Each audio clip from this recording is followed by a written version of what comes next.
eu gosto sempre, Joel, de começar falando de um garoto pobre da periferia de Lins, de uma comunidade, morava em 2 cômodos, né? Literalmente um barraco de chão batido, né? Sem banheiro, enfim, assim, como a maioria da população, né? Desprovida nas periferias, desprovida de saneamento, de esgoto, etc.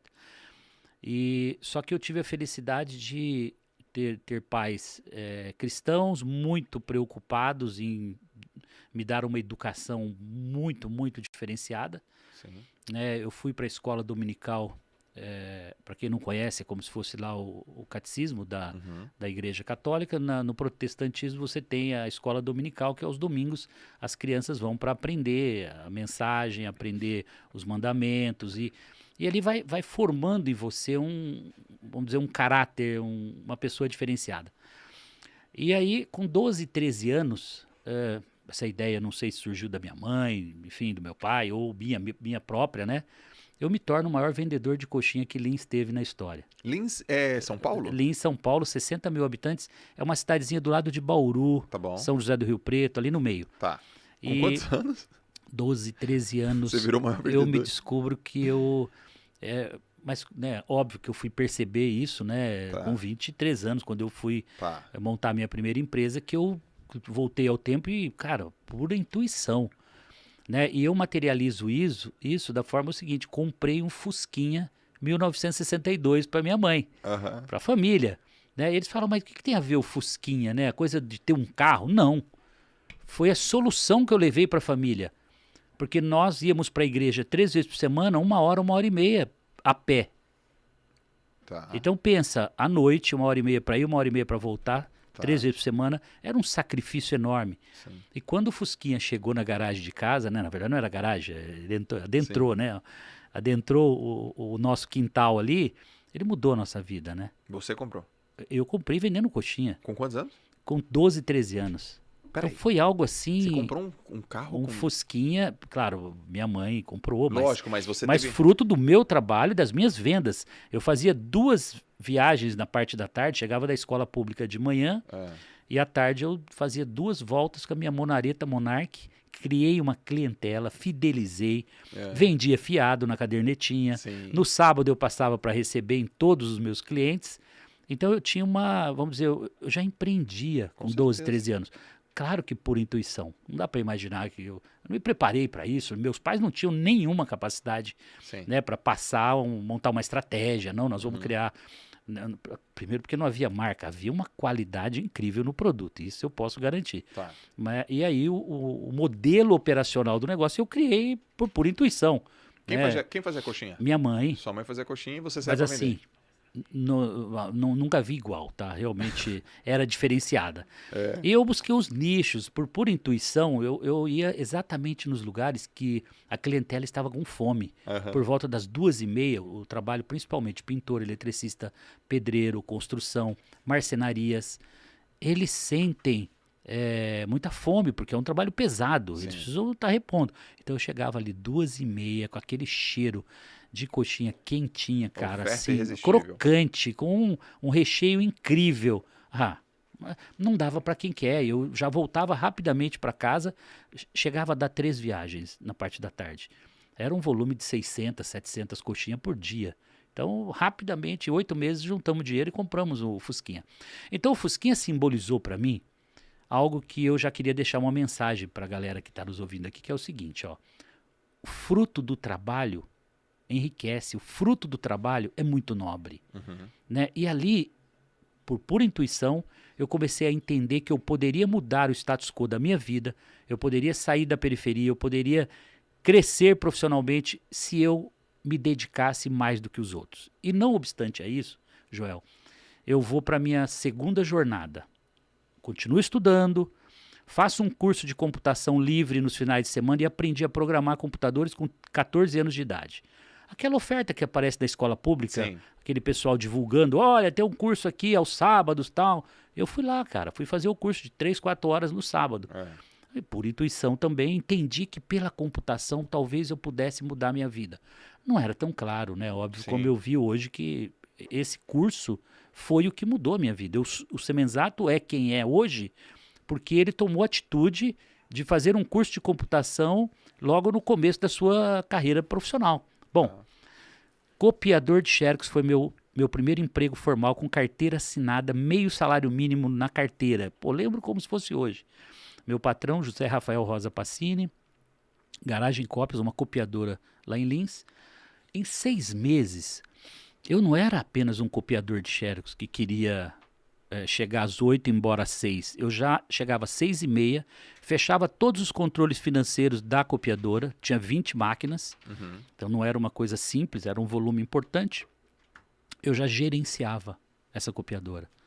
E com 16 anos eu já era chefe de 20, 25 copistas. Mas qual é a diferença?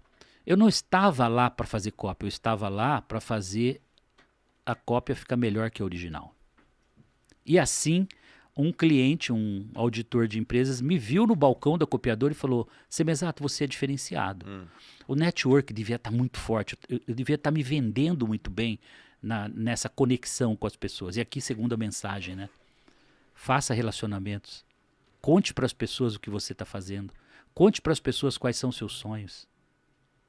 Se você não verbalizar os seus sonhos, se você não externar os seus desejos, ninguém vai ver e a oportunidade não vai surgir. Você precisa se mostrar para que as coisas aconteçam. Mas pode parecer estranho, né, Semenzato? Porque a gente escuta assim, não conte os seus sonhos para os outros. Você está falando o oposto. Para mim, cara, todas as pessoas que estão, e inclusive hoje aqui, eu já vou estar contando os próximos 5 anos, 10 anos, até o final a galera vai saber onde eu estou olhando, para onde eu quero chegar. Legal. Não tem segredo estratégico.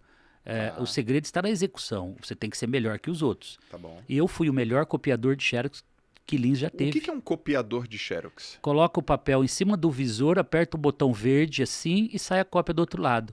Só que eu não era esse simples copiador. É que você falou que a cópia tinha que ser melhor que a original. São 20 máquinas. É. Cada máquina tem uma característica que ela faz o fundo escuro do original ficar mais claro.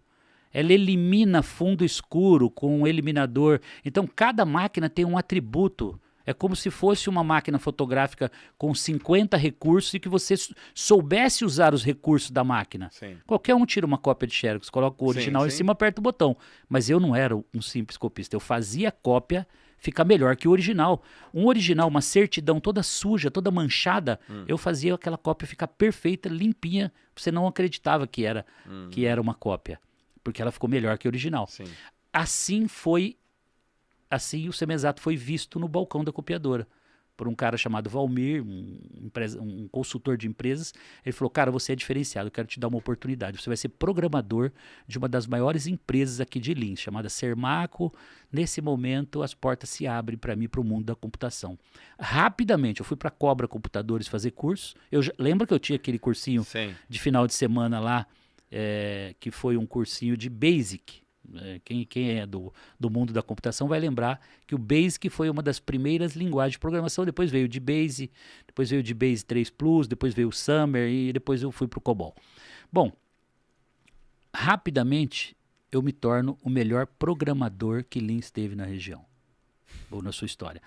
Porque eu me entrego quando eu não era o copiador igual aos demais. Eu queria ser diferenciado. Eu teria inúmeras histórias para contar de clientes aqui que a gente passaria o dia. Eu estou tentando só contar aqui pincelando os pontos mais importantes que fizeram a diferença. Certo. Sendo o melhor programador, eu conquistei, e sendo o melhor aluno, agora fazendo um curso técnico em processamento de dados, eu me formo com 17 para 18 anos, num curso técnico, trabalhava durante o dia como programador e à noite fazendo curso técnico em processamento de dados. Tá. Eu me torno, então, um técnico em processamento de dados e por ter sido o melhor aluno no colégio, eu sou convidado com 18 para 19 anos para me tornar professor segundo grau. E o que aconteceu, Joel? Eu me torno o melhor professor de computação que Lins e região já teve na história. Simples assim. E as pessoas estão ouvindo e estão imaginando assim, caramba, mas não tem segredo nisso. E realmente não tem. Eu estou aqui nesse momento com você, Joel, fazendo o melhor bate-papo que eu poderia fazer contando a minha história. Porque eu poderia vir aqui fazer mais ou menos, eu poderia estar aqui com sono, eu poderia estar aqui estressado. Não, a minha energia está em alta. Eu estou aqui contando uma história verdadeira que vai transformar a vida das pessoas, que elas vão se inspirar e elas vão entender que não depende de terceiros para elas mudarem o status quo da vida delas, para sair da periferia, para crescer profissionalmente, para ela mudar um nível, né, dentro da profissão que ela escolheu. E aqui vale para tudo. Vale para quem é vendedor de cachorro-quente, vale para quem tem barraca de água de coco na praia, vale para quem tem uma hamburgueria, vale para todos. Se você chegar lá e for entregar um produto medíocre, mais ou menos, não faça. Você tem que entregar o melhor. Se não ficou bom, joga no lixo e faz outro. Aceita o prejuízo, mas entrega o melhor produto para o cliente. Com esse perfil, então, me torno o melhor professor de computação que Lean esteve na história.